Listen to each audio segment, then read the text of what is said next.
Governor Ducey is coming under some fire from some in the emergency management community for his handling of the state's coronavirus response. So at issue here is whether the governor is ignoring a pandemic disaster plan that was created by experts. Our chief investigative reporter, Morgan Lowe, has been looking into this. And Morgan, what have you found out?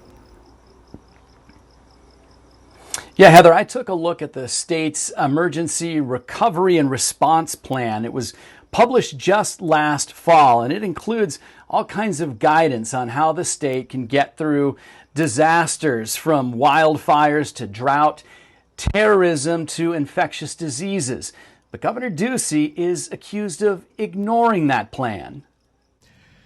My top priority has been protecting public health. Governor Doug Ducey's almost daily updates on the coronavirus pandemic appear to show state leaders taking the best advice about a bad situation and coming up with reasonable responses. Today, I'm announcing that the time for further action is now. Like this afternoon when Ducey announced the state's new stay-at-home order.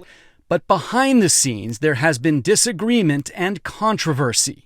Late last week, Wendy Smith-Reeve, the state's emergency management director, resigned.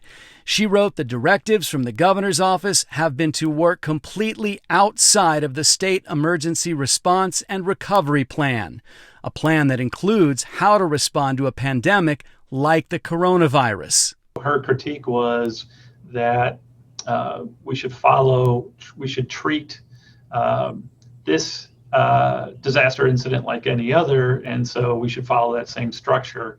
Brian Gerber is the director of ASU's Emergency Management and Homeland Security program.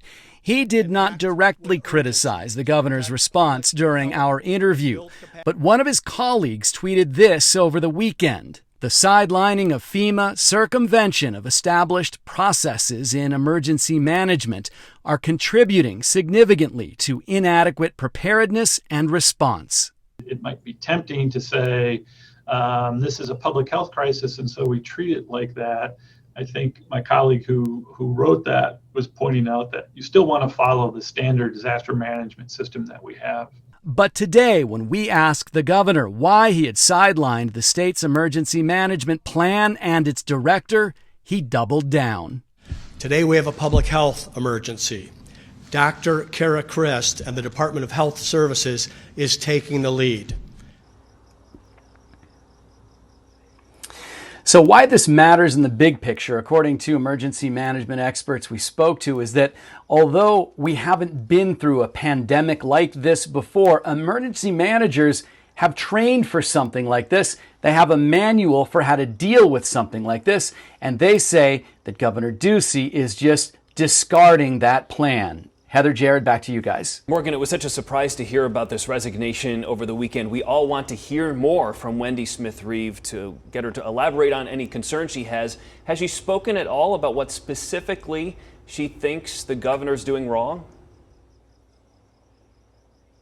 No, she has not spoken out. I left a phone message for her today, but technically she is still a state employee until the end of the day tomorrow, so I wouldn't expect her to speak out until after that time, if in fact she speaks out at all.